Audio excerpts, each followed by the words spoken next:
Hello, welcome to Let's Talk About It with Taylor Nolan. I am your host, and I'm here with my wonderful co-host, Kit Bender. Welcome back. Welcome back. It's good to be here. Yeah.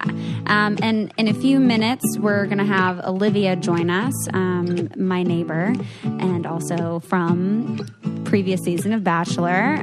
We did an episode with her earlier on forgiveness and like how we developed our friendship, and that was a good episode. If you guys haven't listened to it, you should go back and check it out. But we're gonna do like a little bit of kind of a follow-up to the Breakups Are a Bitch episode with Vanessa. I definitely want some of your input, Kit, just like the male perspective, obviously speaking heterosexual relationships. Those are the relationships that the three of us have experience with, and that's kind of what we're going to be talking about as I recently experienced a public breakup. But it'll be kind of like, I got a lot of feedback from you guys, from listeners and people on just Instagram who hadn't even actually listened to the episode, but just had some questions about breakups. And so I was like, I think it'd be good to continue the conversation on breakups a little bit. So one of the things, actually, let's get our handy dandy outline up here.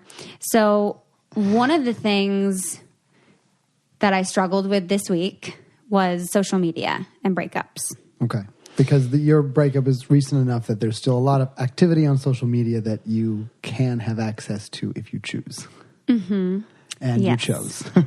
Sometimes I choose. Sometimes you choose. Last week I chose. How'd that work out for you? Not good. Not good. Okay. No. And I'm curious to see like what Olivia says when she gets here. But I think social media can be like a very difficult place to be during a breakup. Mm-hmm. Not just for someone like me who experiences it publicly, but even privately, because it's not just what people comment on you, but it's the whole like watching what your ex is doing on social media. Right. Do you think there's an ideal amount of time that one should devote to social media post breakup? Less is better. Less is better. Okay. So would like unfollowing and or blocking be like the ultimate best? So I got a lot of questions from people asking that, like, you know, oh, are you guys still following each other? Or like, are you going to take down the photos of the two of you? And for me, that's a no. Like, no, I'm not going to, I don't know. To me, that feels like I'm trying to like erase part of my life.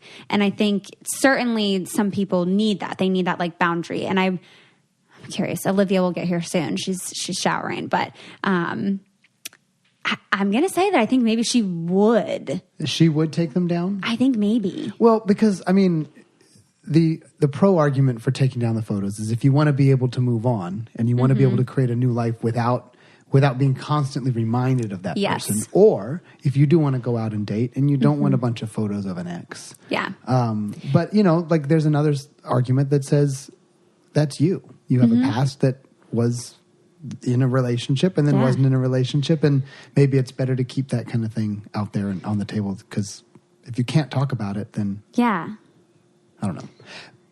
But no, back to what we were talking about before about like whether it is good to just unfollow completely. Because I've had instances where I've had kind of a bad breakup situation, or at least one that's really emotional.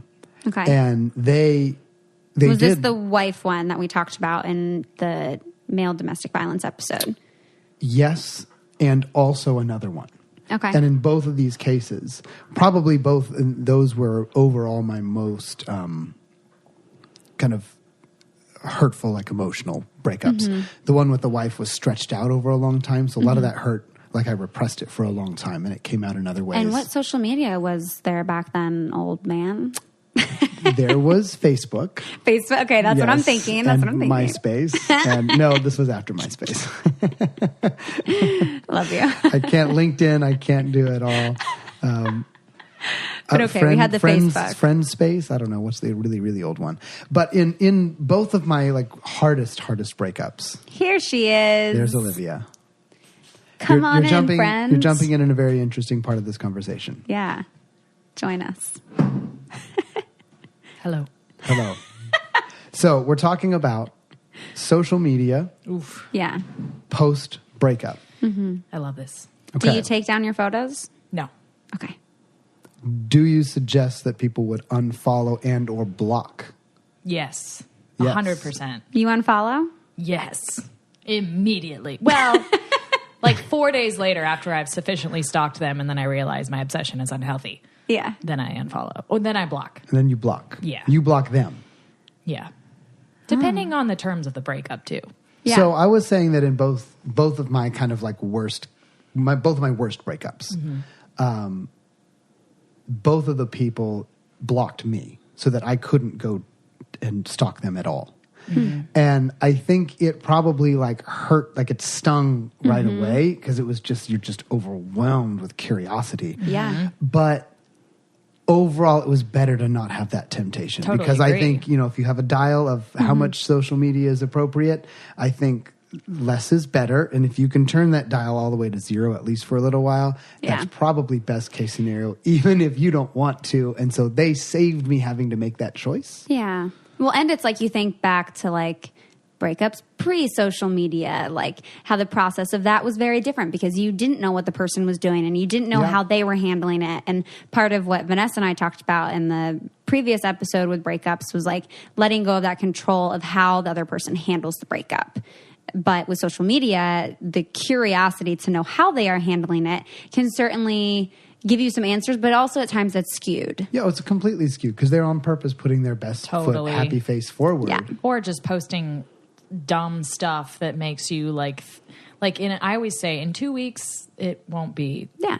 It's just the immediate I have to post pictures of my behind and then post on my story with weird People. quotes. A lot of quotes, like all the captions are quotes about life and love and happiness and moving on and moving forward. Well, and I think for people too, like I've gotten messages of people being like, you seem like you're handling this breakup so well. Like, how do you handle breakup so well? And it's like, you certainly have your good days, but you also have your bad days.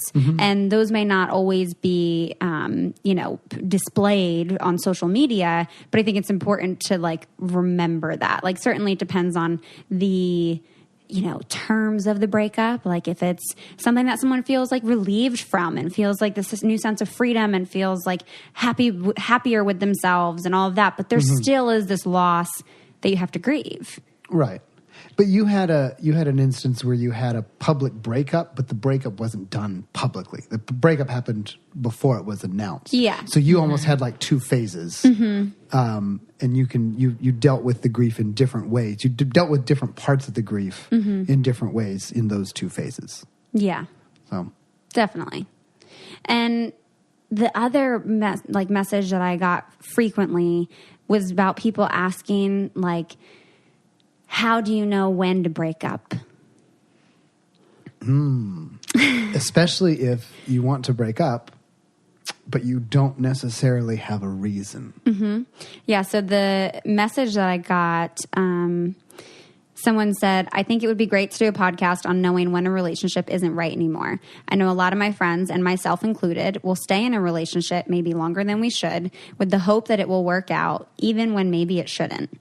They try to be the cool girl and keep the guy instead of assessing that the relationship may not be beneficial anymore. Can you relate to this, Liv? I've never broken up with anyone before. But have you wanted to and stayed with it, hoping that it would get better? I've been in a position where I think I felt like something wasn't right, but I stayed with it because I kept hoping things would change or was too afraid of what life would be like without this person. My most serious relationship. We were together for probably a year longer than we should have been. Yeah.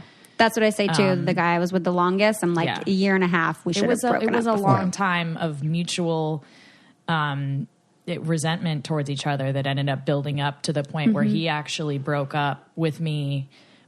And in hindsight, it took both of us way too long. And I think we were both really afraid of what life would be like without each other. Yeah. But I wish we had done it sooner. And now I take that into my life. Like if you're, I always say like my gut is really smart. And we got to listen to our and you got to listen to it. And if something's not right, like you got to honor that. So I want to take a quick break to address just like one way that I've been practicing taking care of myself post breakup. And that's actually through using Care Of, which is a monthly subscription vitamin service that delivers completely personalized vitamin and supplement packets right to your door. It was super easy to use. There's actually just like an online quiz that asks you about your diet, your health goals, lifestyle choices. It literally only took me about 5 minutes to actually find out what vitamins and supplements I specifically need. So it's very like catered to you. And then they're just delivered straight to your door. They're in these like little packets that are like easy to remember, little daily doses of what vitamins you need, and makes it super easy to just like take on the go with you as well. And there are also vegan and vegetarian supplement options available to actually help match your dietary needs. My whole experience using Care Of has been super great, helping just to take care of myself. The individual little packets are so convenient, and it helps me make sure that I'm getting all the nutrients I need, especially with my diet and lifestyle. And I want to offer this to any of you who might be struggling to actually take care of yourself right now, that using Care Of could actually really help make you feel a little bit more nourished and get some of those extra vitamins in you that you might actually be lacking. So for 25% off your first month of personalized Care Of vitamins, visit takecareof.com and enter Taylor. For 25% off your first month of personalized Care Of vitamins, visit takecareof.com and enter Taylor. That's for 25% off for your first month of personalized Care Of vitamins. Visit takecareof.com and enter code Taylor. But so back to what we were talking about. So Olivia, in that last, like that year, that you said you could have broken up a year earlier and you didn't. You drug it out. In that year, was it kind of like tumultuous? Was it like it was just rocky. I mean, every single thing he did annoyed me, and vice versa. And we would have great moments, and then we would keep bickering about the dumbest stuff. I've noticed that too. When I feel like we should have already broken up, but we're still together. There's a long period of just bickering, and I'm just like, I feel like you're like my sibling right now. Like I always say he ended up feeling like my brother because it was just he literally could wear a pair of pants that I didn't like. And it like ruined you. Yeah. Oh my God. And he same with him. Like he would say the same thing. I think it was all stemmed from the fact that we just were not supposed to be together. Yeah. So what about another situation where in that whatever length of time is that someone could look back and say, maybe we should have broken up. What if it isn't filled with that kind of annoyances or passive aggressiveness or kind of rockiness, but it's just like, the thing is, it's just really complacent. Yeah, I feel like it could be like very empty. Very empty, but it's like, and you're not like scared. Like maybe you're scared to leave on some level, but there's nothing bad going on. Well, no one cheated on anyone else. No one's fighting, but you're not having sex, or at least if you are, it's not great. And I think that's where like a lot of people. I think that's kind of the first stage before things start to get really bad, and then maybe the bickering happens, and then maybe a cheating happens because you've kind of, I feel like you can only stay in that part for so long, that complacent, like emptiness stage. Before you just get curious about someone else or... Well, it's interesting. I was having a talk the other day with one of our mutual friends. He's a friend of ours. And he was talking about a past relationship of his. And he was like, yeah, it was really hard for me to leave her. And I said, okay, so what was the problem? And he said, everything was right, but something wasn't right. Yeah. And so I said, so you really couldn't really put something, it wasn't like you fought or anything? Yeah. He's like, no, it wasn't right. Mm-hmm. And then that was another interesting thing was how you have a relationship that seems great. And what if it's like this it's just not right, but thing? Nothing. And I think, I know for a lot of my relationships, it has felt like something needed to happen. Mm-hmm. And that's a really hard place because, like you said, it's kind of out of fear of not knowing what life would be like without each other. There's this comfortability. It's familiar. So you just kind of want to stay with it. But at the same time, like, it's so hard to have that courage to like listen to your gut and actually act on it. Well, also, I think it's because you're breaking with a social norm. Like, it's not even just the emotional side, because it wasn't that long ago when divorce was illegal. Yeah. True. And then there was a whole lot of time when divorce was legal, but there had to be a reason. You had to the court. You had to the court say there was infidelity, or that like there was this very short list, and you had to tell them why you were getting a divorce. It couldn't just be because we're incompatible. And I think some of that thinking is so ingrained in the culture that we have to fight against that mentally. Even when I went through my divorce, when nothing had to be cited, you could just cite irreconcilable differences when that was a thing. Yeah. Everyone would ask me, well, what happened? And I even had some people sit me down and say, you aren't allowed to do this morally unless you have basically unless one of you cheats. See, and that's too where like maybe you're too scared to actually initiate the breakup because of fear of looking like a failure to everyone else. Right. Because it can be hard for people to understand. Nothing specifically happened. It just wasn't right. We were no longer happy. And it honestly, the questions got to a place where I almost wanted to say like, and I think I even did tell one of them, it was like, well, I mean, if that's what I have to do, then I mean, I'll cheat. But like, I don't want that on my, do it. like if that's going to satisfy your reasons. But I was like, can I You're like, just, all right, you want to cheat with me? can I get, let's make out right now. And then we'll take a video of it. And then everyone. Just, and then does that validate my breakup for you? My breakup. But I think for me to get to a place where I was willing to say like, you know, I would self-sabotage this and feel better about self-sabotaging than the fact, than living in this dysfunction. It was to me this incredible red flag that just made me go like, no, I can walk away now. I can walk away now. Did you ever try to self-sabotage? I know like what I would do, I would know that I wanted to break up, but I didn't want to be the one to break up.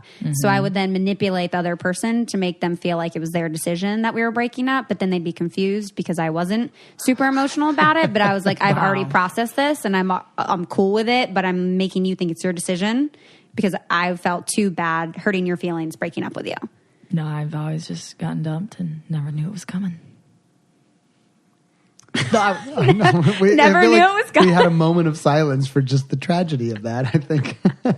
I'm like 9 for 10, I think. Really? Yep.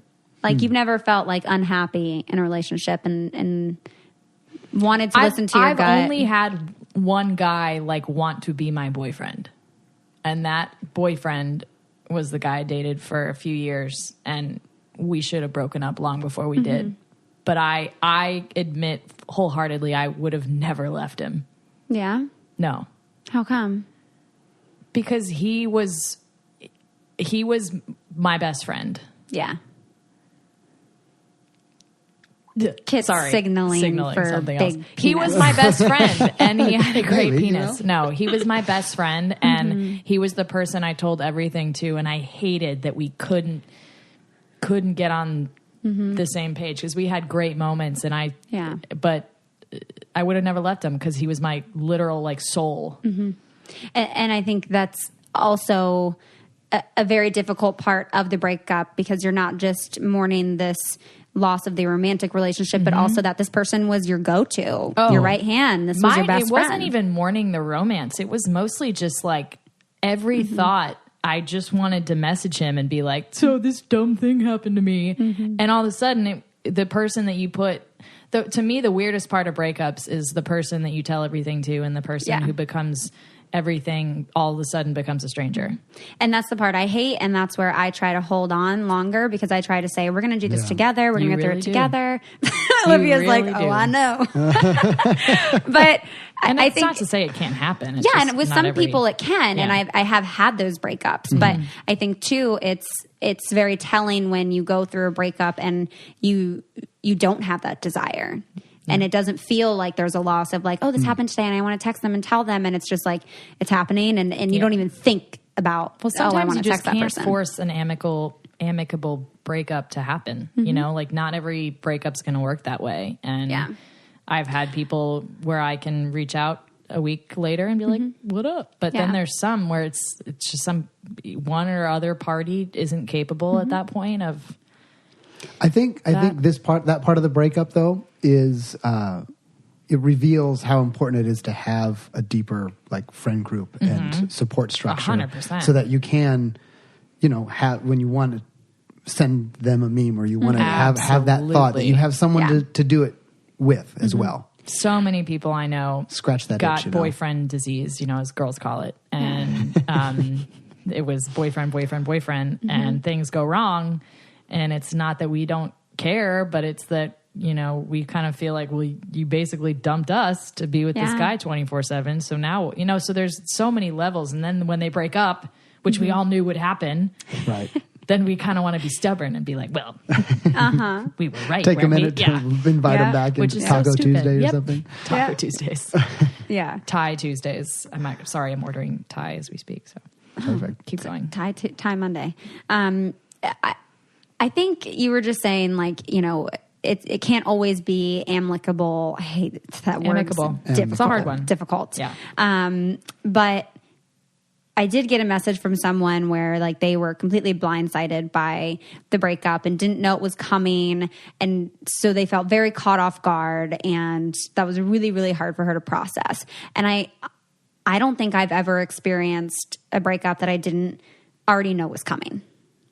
I kind of agree with that. I say that I didn't know it was coming, but in hindsight, I definitely knew it was coming. Yeah.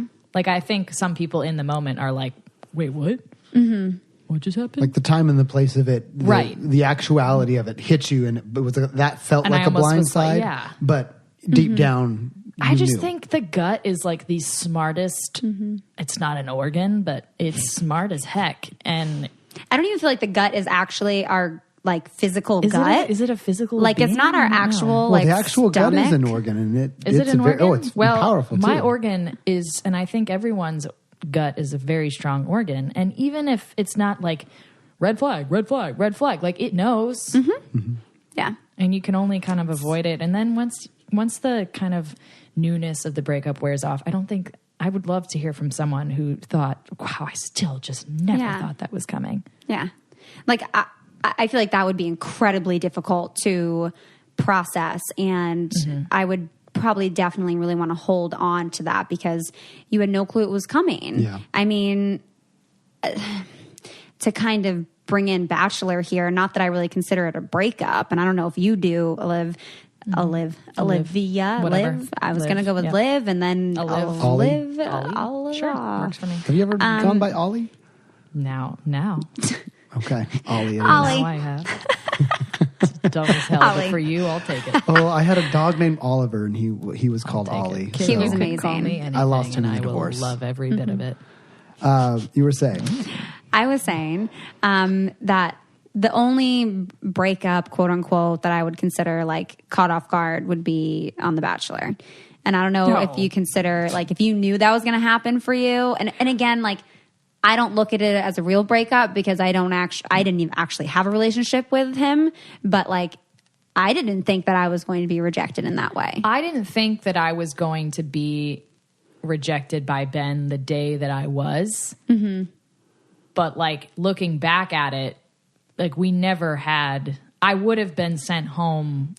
Yes, but you didn't see it coming at that point. No, but it was more because I was comparing not to Emily, the twin, not in I'm prettier, but just I was fundamentally I have spent more time with him than she has, so I think I will stay. And then when I didn't, I was like, ooh, okay. But you still deep down knew that your I knew compatibility that he wasn't the one for me. Yeah. And upon thinking about all these moments together, I was like, oh yeah, I definitely was not going to be the final person there. So yeah.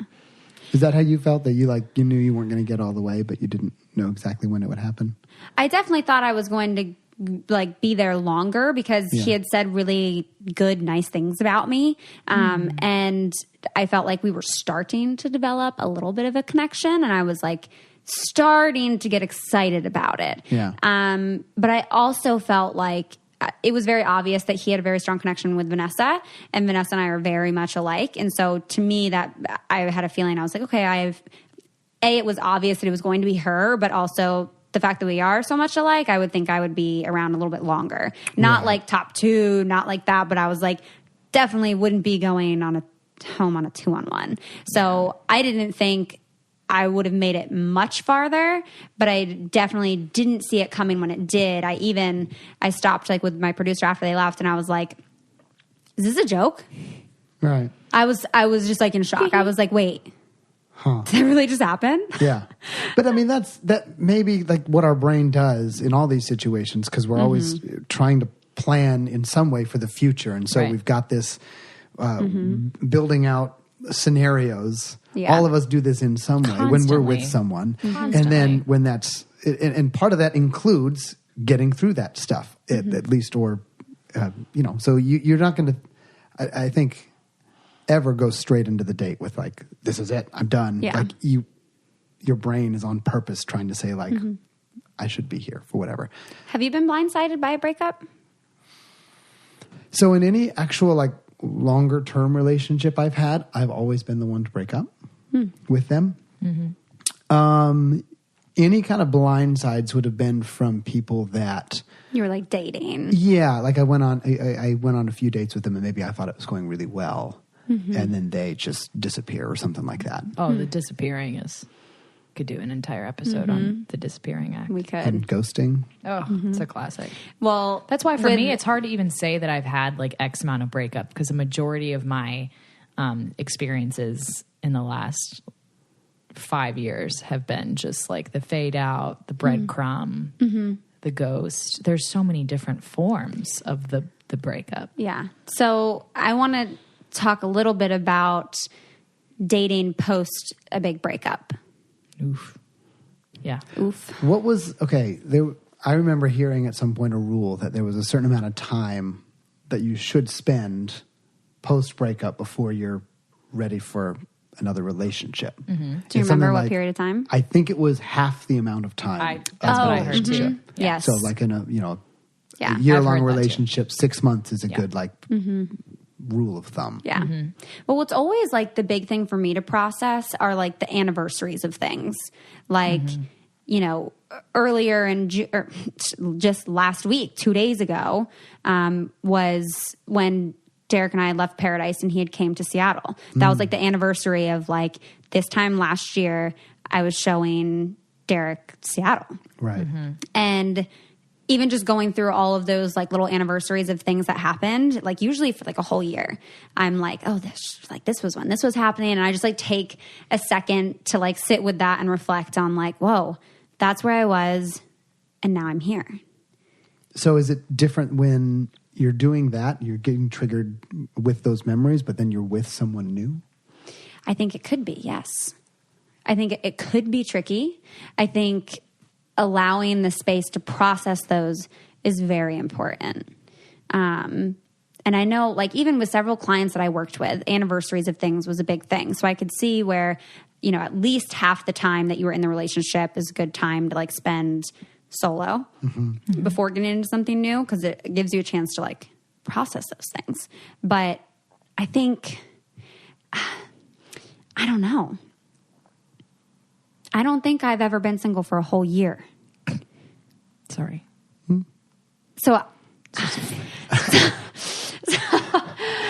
I think my only... Must be nice. Must be nice. I think from around the period of the time of the show to Paradise was... Actually, that was a little over a year. Yeah, that was. I think that was my longest period of, like, I'm going to do me. But... Work. But I think that it can be processed while you are in a relationship with someone else. But I think you definitely have to allow extra space for yourself. Yeah. Yeah. Because I think, like we talked about in the episode with Vanessa, a lot about like rediscovering yourself post breakup. And I think allowing the space for that allows you to kind of do that. Like you said, with the girl, who like is boyfriend disease and boyfriend after boyfriend after boyfriend, and then she doesn't have friends, and then she can't be by herself anymore because she doesn't have any support. Right. So like taking that time to rediscover yourself and get back in touch with who you are in your life and like how the relationship has impacted you is important. Yeah. I think it also depends though on, because some people, they have a strong sense of identity and then they get into a relationship and they lose themselves into that relationship. The worst. And then when they cut out, they've got to like read. There's a certain amount of rediscovering, but then there's other people who get into a relationship, and then maybe they get into a relationship, like in my instance, when I was young, I was 20, and I hadn't really dated before this, and then by the time I got 6 years into this thing, I'm a very, very different person. And so there wasn't a period of rediscovery. It was just a really long period of just actual discovery of like who I was. And some of that was of creation too, of like, wait, who am I? I never had to define this because I was just, in a relationship from, so all those things. Yeah, it was quite a process. The process. Yeah. Someone did message me, and she was saying that she just broke off her engagement after 4 years, and I was like, yeah, that's going to be a lot of time to like process all of that. Especially because I was talking about how we project. I mean, when you're engaged, you're doing it at a whole nother level too. Like that would just be really, really hard. Woof. Yeah. Girl, spend some time on your own. Yeah. It's like a sad dog. Just woof. Just want Thai food. So they canceled my order and I'm pissed. What? Oh, that's not cool. Yeah. Basilic's got to get it together. They're closed today. Well, that's why. That doesn't sound like their I hate problem Mondays. then. No, then my backup just canceled my order. Sorry. Oh my God. Breakups, yeah. So Liv, how has your like rediscovery process been when you end? So I went through a breakup. What? A couple months ago. A few months ago, yeah. It was a weird breakup though, because it was like a love that never, not a love. That's weird. You had a love there. There was like a falling. There was a potential love that never really got to know Didn't what fully bloom. The fruition could have been. But it was definitely the closest I felt in a long time to like a potential relationship, something that could actually be something, fairly monumental in my life. And so it's weird to mourn something that never really existed in a way. But the picture of it was real for you. It was real. And no, for me, like through that, and then moving here, like I realized one, that I do have a lot to discover about me, and that I should date and I should get out there and I should get broken up with a couple more times just because that's good and healthy. And maybe you learn got a some lot. breaking up I to know, do with I was other just people. gonna Maybe say. I got to dump some people too, but like fundamentally, I feel like because I'm not ready within myself, anything serious would end in a breakup right now anyway. Which, like, I have to say, I think you talked about it on your podcast episode I was on with you, but then also just in our conversations, like with the three of us, I've heard you say that where you're like, you don't really know if it's a good idea for you to start dating right now because you're not ready for something, and so you kind of want to focus on yourself, but also understanding that in dating other people, you can learn a lot about yourself. You learn a lot. That's my favorite way to like reflect and learn about myself. But I felt like that was so like that showed a lot of strength within you, and that showed a lot of like courage to say like, I'm not ready to be in a relationship, but I'm open to meeting new people and being honest about where I'm at in my life. Yeah. I mean, I just think that any relationship will end in a breakup until you are whole and the other person is whole. And together you can just be a whole thing of awesome pie. You know what I mean? Yep.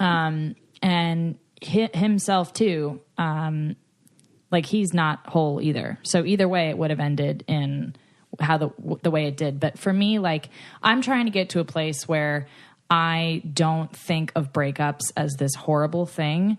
And as like, well, it's the rejection. The rejection sucks. Yes. But like, that's more on me than it is about like the breakup itself. Like I have to stop thinking, woe is me. Why does this person not want to be with me? And instead look at a breakup as like, I'm great. And this person obviously was not the whole to my whole. And so here's my opportunity to keep learning and growing. And then also like being able to be freed of something that's not right so that I can figure out what is. Yeah. And that maybe the breakup is more about them than it is about you, about them not being whole and realizing that. I think it's important too, to process where perhaps dating is filling certain holes for you. Totally. You know, I think it's very common that people experience a breakup and then they see their partner or they find themselves like immediately in something with someone else. Right. And really reflecting on like, what purpose is this serving for me? Yeah. And being aware of that. And then trying to find ways where you are working on yourself to where you are full. That was something that I talked about on Paradise, was like wanting someone to like not be my missing puzzle piece, but like I'm my own whole puzzle, and I would like someone else to be their own puzzle, and like our colors like complement each other. Like our puzzles look nice. That scene. It was beautiful. Next to each other. It was a beautiful scene. Yeah. I don't know if you made this slip up on purpose, but you said that you wanted to be full, or were you mixing that up with whole? Full and whole, because it made me feel actually like full might be an even better way to say it. Because like when we talk about being whole, like sometimes that may even imply that we got everything figured out. But I think there's this other way where it's like maybe we just want to be full of life, full of who we are, so that we're bubbling over. And even if we're like, no, we're flawed and we're plugging holes sometimes to keep everything going. I think there's a difference. Just overflowing. I think full implies that there's still room to fill, whereas with whole, that it, to me seems very like, okay, this is as good as it gets, and that's like I don't think that ever happens. And when you're like, if you're filling up a glass and the glass is full, but you keep filling, then it goes all over the place. And if you're filling it with really good stuff and you're living like your best self, like you feel like you're expressing a fullness of who you are, then that's what you want to bubble onto over other people. Not saying like, I've got some lack here coming. Yeah, like if your glass is starting to overflow and you got all this stuff, it's great. But then you're like, oh, I got to get another glass so I can just keep having more glasses. Fill in. Yeah, no, I think that the full is what I was using synonymously with whole, but I think that 100%, like you saying that you're full or whole, whatever words you want to say, like it doesn't necessarily mean that you have reached a point where you're absolutely perfect in your life. Like you can have this understanding that there are things that you want to work on. You know, you're aware of the things that you bring to a relationship, but I think the most important thing is finding someone who's engaged and willing and wanting and passionate about doing that same work themselves, and also is able to support you in that. Right. And I know for me, that's something I've like lacked in some of my partners in the past, that they haven't felt that. And then they also weren't able to offer that support for me. Okay. I have a question then. On the topic of breakups, how long does a interaction or romantic association need to go on before it's A, considered a relationship, and B, worthy of the separation being called a breakup? Oh. How many dates do you have to go on? Like, do you have to be official, quote unquote official, before you can be quote unquote unofficial? Liv, what do you say? I say like 4 dates and you don't need to be official. I'm going to take the extreme opinion that I think in order for something to be called a breakup, that there had to be something officially going on. This is for me, that I only consider me having a few breakups because I've only, I've only had that many official girlfriends or wives, but if I've even dated people for months. Yeah. Really? And then weren't official. And then when we call it off, it's just like, oh, that's a person I dated. We didn't break up, but we kind of broke up, but I don't really consider it a breakup. Does that make sense? It makes sense to me. I think it totally depends on the person. And I think that's where like the communication piece is really important, because like 3 dates, 4 dates might be for one person, months might be for another person. I think unless there has been a specific conversation around exclusivity and not having multiple other partners and being monogamous with each other, that is when it kind of is considered a breakup. Yeah. Once you've had that, at least that's how I've conceptualized. Yeah, that's how I've conceptualized. I just think like I've gone on 1 or 2 dates with someone who either just disappeared or whatever, and I don't consider that a breakup. But like 4 or 5 dates, like that's someone taking time out of their life to see you considerably. And Kit, I think you have a good way of making it pretty clear to people that like, oh, I don't know if I'm necessarily completely ready right now for a relationship. So let's just like have a good time, like enjoy, each other's company. And so in that case, I feel like there never really has to be like a breakup necessarily, well, which is good. Because on purpose, I want space to be there to decide whether you want to get to go that far. I think you do a good job of that. I think I go into everything with more of like either we head towards a relationship or I'm not even going to bother because it's just too much time and I don't want to deal with it. Right. Mm-hmm. So there's, in that aspect for me, like if I've gone on 4 or 5 dates with a human being and you're not feeling it, like let's just You're definitely like a lot more like it's black or it's white. It's very black whereas and like white Kit and I are very much like this whole I just like ocean I'm of too gray. busy. I got too many things going on in my brain. If you don't want to be my boyfriend, like just leave. Okay. Yeah. Because I don't. Those were really sad. Those were bad. Wait, hold on. No, that was really bad. No. I can't do the R. That was pretty good. Better. I can't do the R. Okay. Okay. If only you had your hoops on, then that would really make that all come Sorry together. if we're hurting your ears, listeners. No, that's just how I am. And I feel like people, like, I don't mind going into something where it's been communicated pretty directly right away. Like, like that's what I wish had happened in my last breakup was I think from the get-go he was not wanting to pursue like a serious relationship, but made it look like he was. Yeah. And so like I was in that mode of thinking, okay, well, we'll just both head on that track. So when in the breakup, when he was like, oh, well, I was never really ready for a relationship. That's where the black and white Olivia becomes like, then why the hell have we been doing this for as long as, so that for different people, breakups mean different things. And that's where, like, as I said, Kit, I feel, does a good job of communicating from the get-go. Like, let's have a good time. And if we like each other, then we'll commit. And if not, then we won't. Well, and one of the ways I do that is, I think, for better or for worse, I've found myself pretty good at weeding out the people that I can feel want that really, really quickly. Yeah. And aren't going to go with their own hearts what I would consider too far, too fast. Right. Yeah. Like I don't want that. I don't want that responsibility Agreed. of feeling like I could break their heart. And also, I think that feels a little like disingenuous because it's not like they are wanting to be your girlfriend because they've gotten to know you and they really like you. Right. But it's just, Exactly. okay, are you ready to be my boyfriend yet? Because I want a boyfriend. Let's be boyfriend and girlfriend. Yeah. I do wish people in general, I think a lot of ways to avoid conversations like this or breakups or anything. For all the girls who say, well, you should be the cool chick, which Taylor and I talked about. Like, I'm in the firm belief at this point in my life that there is nothing wrong with being upfront about what you're looking for. Yeah. And what you're working on. Like, what are we doing here? What's going on? Like, for all the miscommunications and the weird breakups where I felt like, oh, that was unexpected, could have really just been helped if from the get-go people were just more transparent about where they're at and what they want.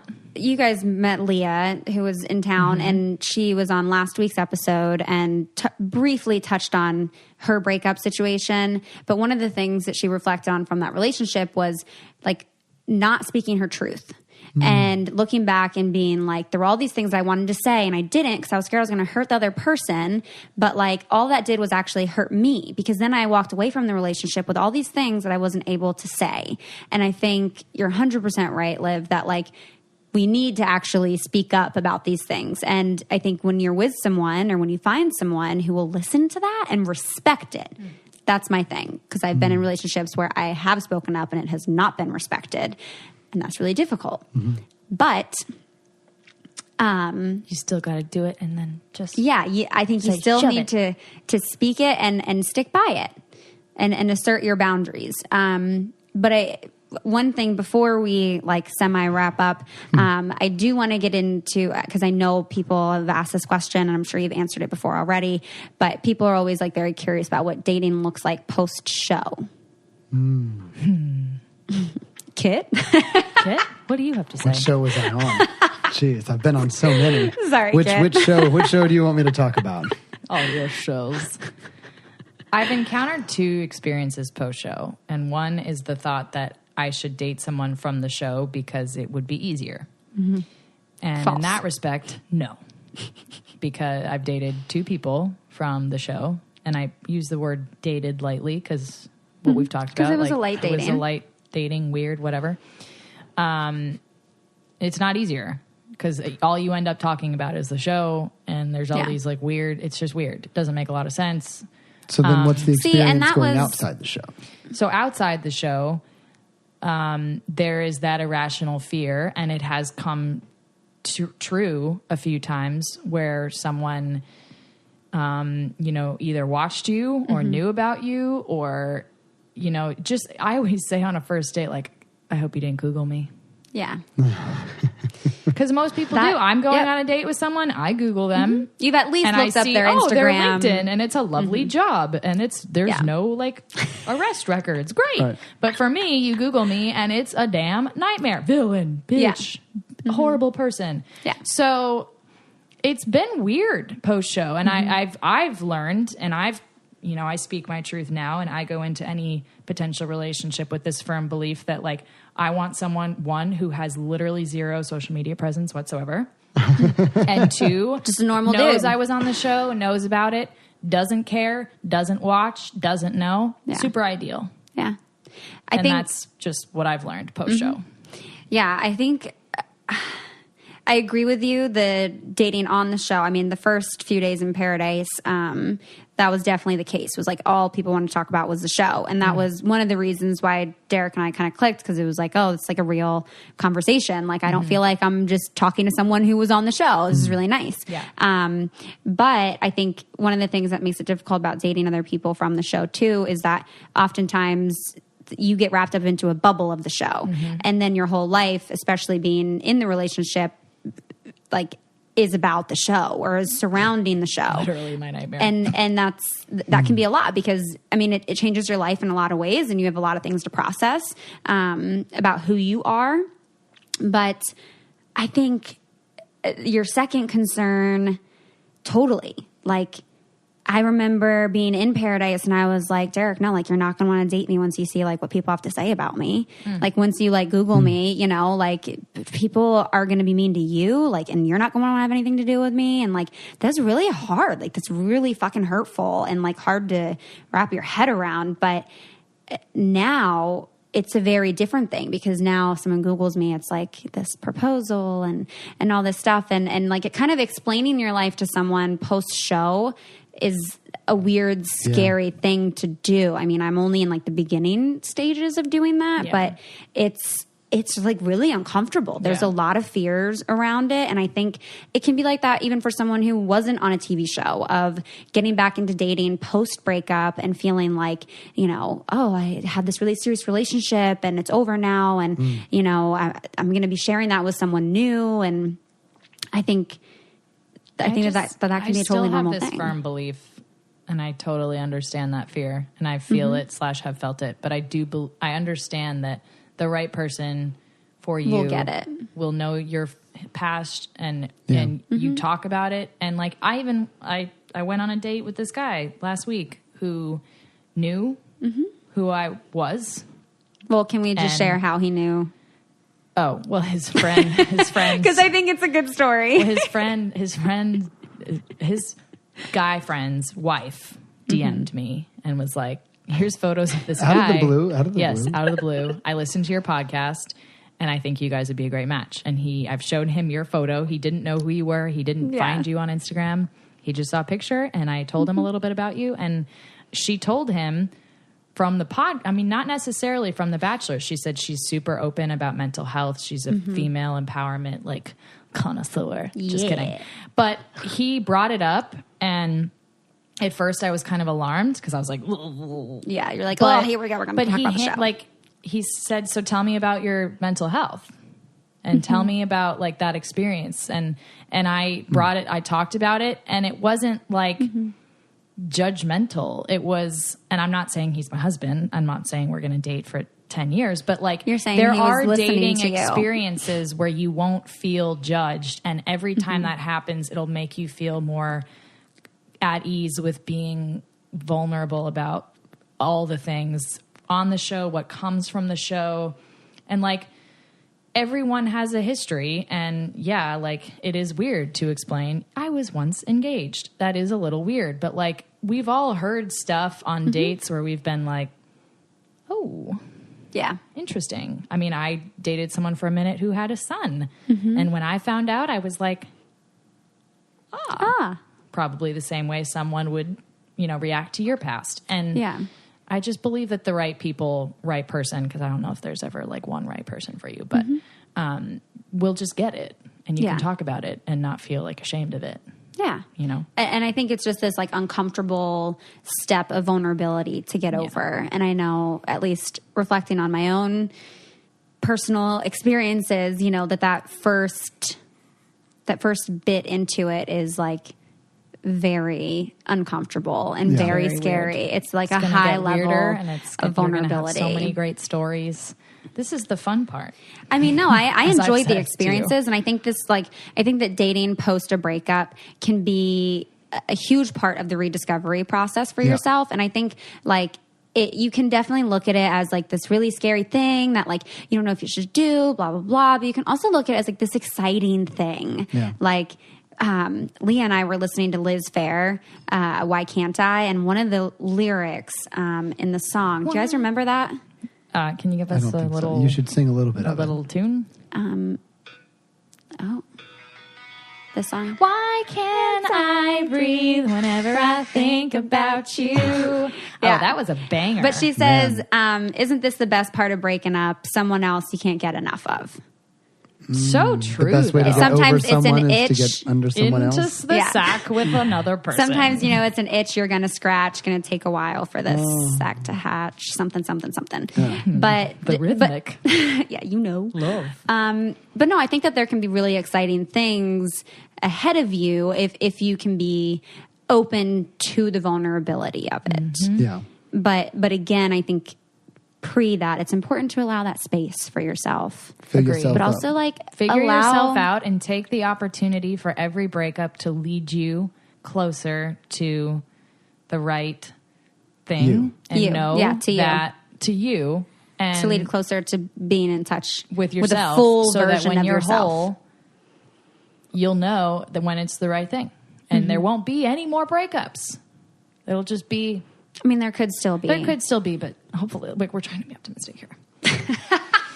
But you're like also, me, and you just are alone forever, and you're happy with that. Olivia, False. you're also Stop. assuming that all breakups are bad because I'm often saying with the right thankful for person, no breakups isn't maybe the goal, but it's like if there is a breakup, that it's conscious Positive. and positive. Yeah, and it it's might be reaffirming what's it. needed to understand. If like you can look back on things and learn and grow and say, this is why this didn't go right. And you can validate it in your mind, or you can rationalize it and take it as a positive to move through your next experiences, and not to look at it as like, woe is me. This person didn't want to be with me. But, like it felt to me like people kind of made fun of Chris Martin and was it Gwyneth Paltrow about because the conscious uncoupling. Came out with the conscious I think uncoupling. that was beautiful. That's totally what I've done in the past. It felt like people were kind of like conscious uncoupling, and they like I made think fun of it. More people now are like, well, maybe that is better. Maybe we're getting past that place where there has to be a fault for the breakup, and we've got to have point, and we've got to have a place where it breaks down in order for us.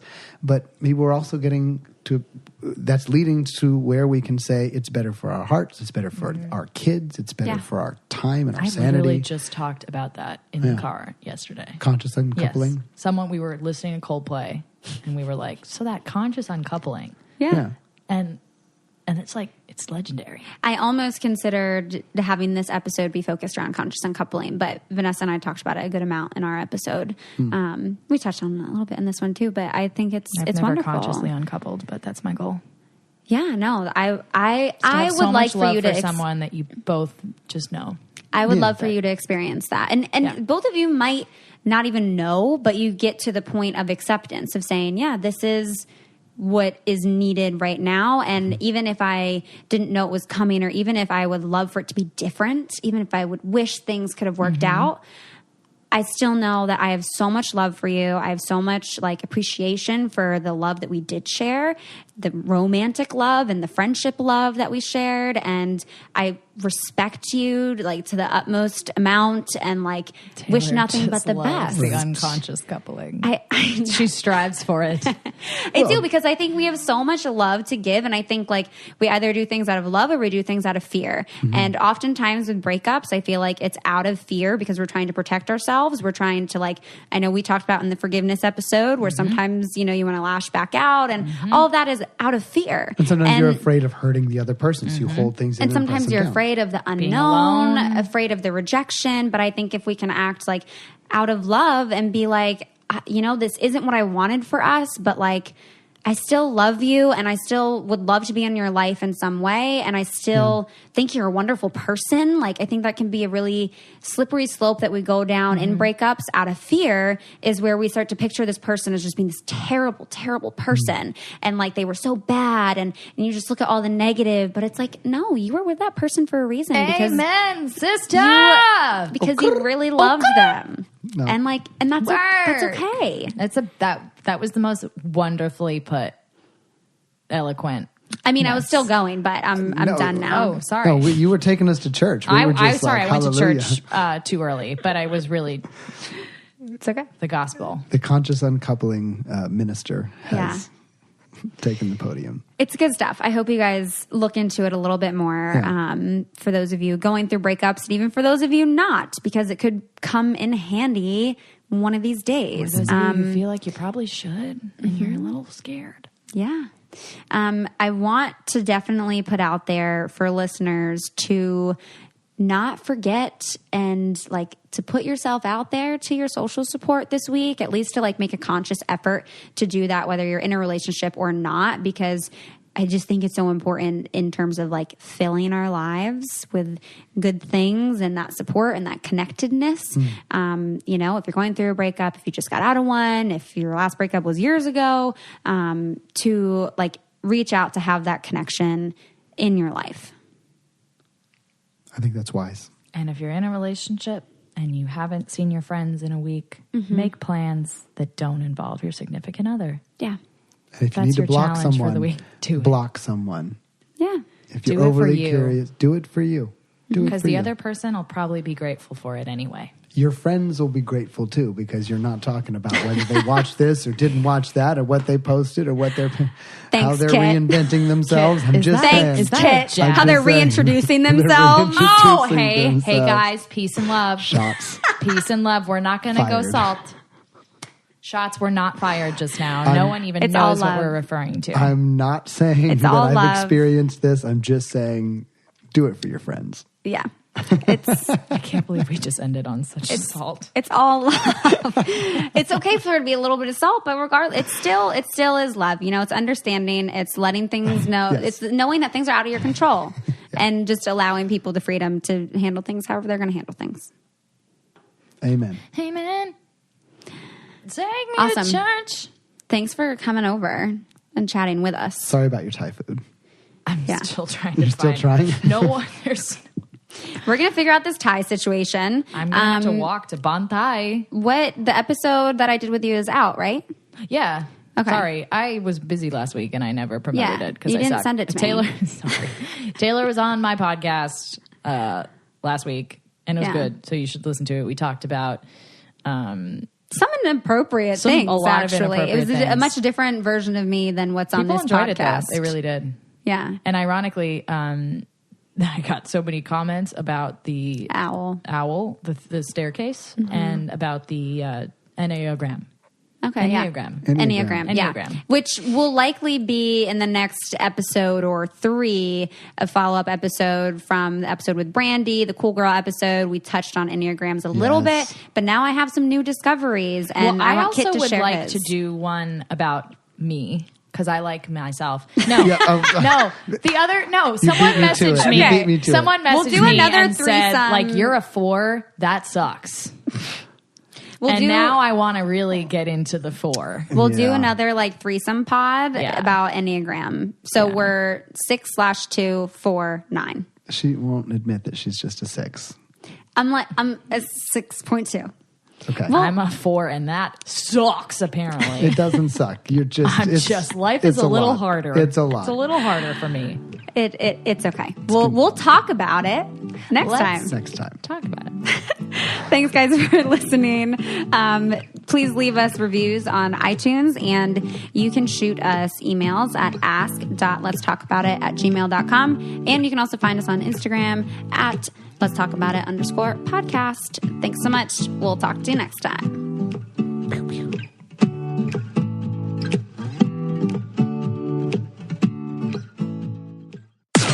This podcast is brought to you by Wave Podcast Network. Check out all of our shows, including the Brain Candy Podcast, I Don't Get It, Babes and Babies, Coffee Convos, and Let's Talk About It.